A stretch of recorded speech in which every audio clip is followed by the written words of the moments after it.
Good afternoon and welcome to World News Live from Warsaw. I'm Marie Cato. Recent drone incidents and other airspace violations show Europe is facing hybrid warfare to which it must respond with measures that go beyond traditional defence, said European Commission President Ursula von der Leyen on Wednesday. This is not random harassment. It is a coherent and escalating campaign to unsettle our citizens, test our resolve, divide our union and weaken our support for Ukraine. And it is time to call it by its name. This is hybrid warfare. New technologies, born in the defense sectors, bringing new applications for civilian industries, whether it is from cybersecurity tools to, for example, advanced materials for shipbuilding and aerospace. Our new defense investment can and it must contribute to Europe's competitiveness. It must be based in our union, and that's why at least 65% of any project funded under SAFE must be here from the European Union. This is European money, and we want to see a return on investment of this European money in jobs here in Europe. The Latvian Ministry of Defense announced Tuesday evening that the ban on nighttime drone flights along the country's borders with Russia and Belarus will remain in effect until further notice. Defense Minister Andris Sprūds stated that any future decisions regarding the ban will be linked to the planning of NATO's Eastern Sentry operation. Latvia's decision to extend the ban on night drone flights along its borders was made on the heels of recent airspace violation incidents in NATO countries. It was additionally influenced by the ongoing Latvian Army's drone combat simulations held as part of NATO's Eastern Sentry operation. The mission is planned and coordinated with other countries of the alliance's eastern flank and aims to strengthen airspace surveillance. At the same time, the Latvian Defence Minister said that the country will lift the ban only after consultations with NATO and neighbouring Estonia and Lithuania.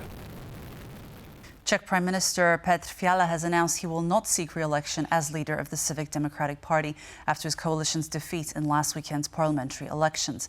The vote has reshaped the Czech political scene, bringing a record number of women to parliament. Fiala's Civic Democrats, part of the center-right Spolu coalition, are heading into opposition after losing ground to Andrej Babiš's ANO movement. The outgoing prime minister confirmed his decision on social media, saying it was time for, quote, new leadership and fresh energy within the party. The party presidium has proposed moving its congress up to January 2026 to elect a successor. The new Chamber of Deputies will also be the most gender-balanced in Czech history. 67 women have won seats, about one-third of the 200-member House. Analysts from the NGO Forum 50% say this milestone was largely achieved through preferential voting, allowing many younger and female candidates to overtake men higher on party lists. The Pirate Party now has the largest share of women, followed by the mayors and independents, while the New Moderates movement trails far behind. President Petr has scheduled the inaugural session of the new parliament for November 3rd. On Tuesday, the Lithuanian government announced that it is decreasing the level of personal protection provided to the exiled Belarusian oppositionist Svetlana Tikhanovskaya. The move has stirred controversy among Lithuanians, including the former foreign minister Gabrielius Landsbergis, who called it, quote, a betrayal. From now on, Tikhanovskaya's security detail will be provided by the Criminal Police Bureau instead of the Dignitary Protection Service. The latter is responsible for the personal security of top officials like Lithuania's President, Prime Minister and Speaker of Parliament. Meanwhile, Lithuanian authorities have emphasized that the Belarusian opposition leader remains an official guest of the state. The same officials went on to reassure the public that Vilnius has not changed its stance towards the Belarusian regime led by Alexander Lukashenko.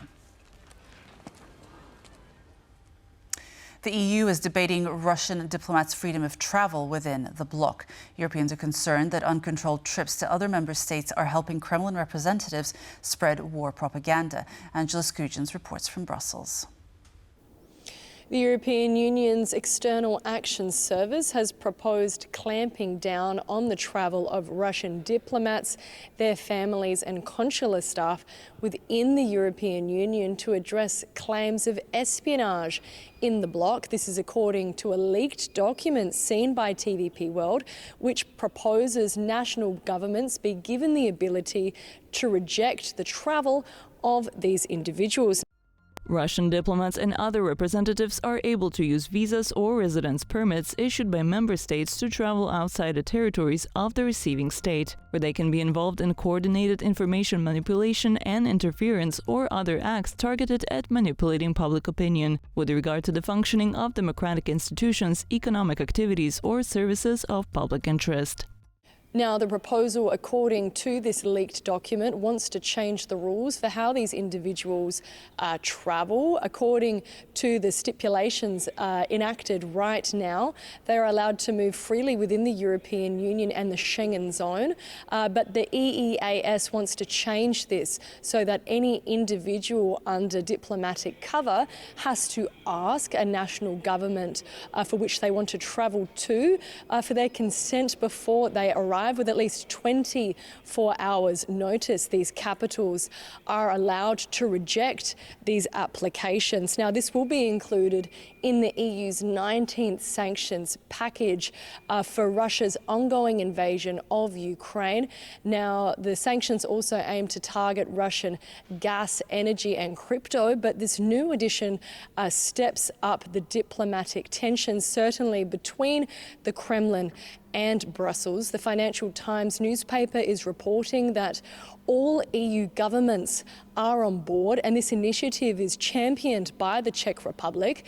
In 2014, we saw a sabotage attack there leading to the deaths of 2 people and at least 18 Russian diplomats expelled. But this is not the end of the road for this proposal or the sanctions package, at least. It needs unanimous support from the 27 EU member states. What we're hearing from our other sources here in the Belgian capital is that there is optimism that this sanctions package will be approved this week, or if not this week, at least next week. We have heard a response from the Kremlin in which they vowed to take their own action against these diplomatic measures.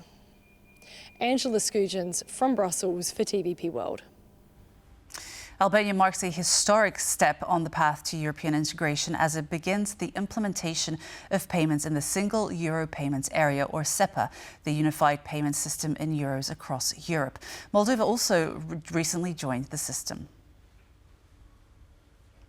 Ferit Hoxha, head of the mission of Albania to the European Union, stated on X that Albania's integration to SEPA modernizes its financial infrastructure, bringing Albania's payment ecosystem fully in line with EU standards. The system allows euro transfers to 41 European countries at a lower cost, faster and more securely. Citizens and businesses will now benefit from simplified cross-border payments, and Albanian bank cards will be accepted across Europe. Another EU hopeful, Moldova, has also officially become part of SEPA. Moldova's Prime Minister has emphasized that for businesses, this means fewer barriers, lower costs and more money reaching households. On Tuesday, Kosovo's Prime Minister Albin Kurti accused Serbia of interfering in the country's upcoming municipal elections. According to Kurti, Serbia's actions in Kosovo are even more significant than Russia's interference in Europe. His comments come after Serbian President Aleksandar Vučić promised 400 jobs and social benefits for Serbs living in Kosovo. Promises of jobs, inducement through financial support, conditioning and blackmail with social benefits, and statements by Serbian state officials that only the Serb list defends Serbia in Kosovo are repeated examples of Serbia's interference in Kosovo's electoral process. The European Union Election Observation Mission in the parliamentary elections of February 9th, 2025 documented Serbia's interference in our elections. This interference that Serbia is carrying out in Kosovo's elections is even more serious than that of Russia in Europe. Almost all of the 900 trekkers and guides who were stranded near the east face of Mount Everest in Tibet have now been rescued. Emergency teams have worked round the clock to bring them down after unusually powerful blizzards trapped them at around the 5,000-meter mark over the weekend. It was a trip to the top of the world that became hellish. 580 trekkers and more than 300 guides, yak herders and other support staff were marooned at a height of nearly 5,000 metres on the eastern Tibetan slopes of Mount Everest, the world's highest peak. Experts say many of those evacuated were simply unprepared. We are talking about people that they just used some holidays to go to the base camp from the northern side of Everest from the region in Tibet. So probably something that could be an easy trekking, quite accessible, turned into a nightmare. But it's something that you have to be aware of once you reach this altitude, this region. The weather can change like really, really fast. They're all newcomers, and then basically they don't have the exact experience of what it's like to be, what's the weather, if the weather condition is harsh, and how you're going to prepare, those kind of,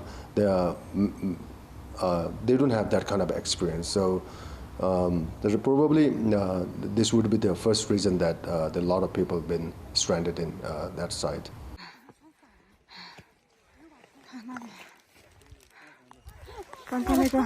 Large numbers of hikers made the ascent towards Everest, taking advantage of an 8-day holiday in China. Eyewitnesses said the area was pounded by ferocious blizzards and heavy snowfall.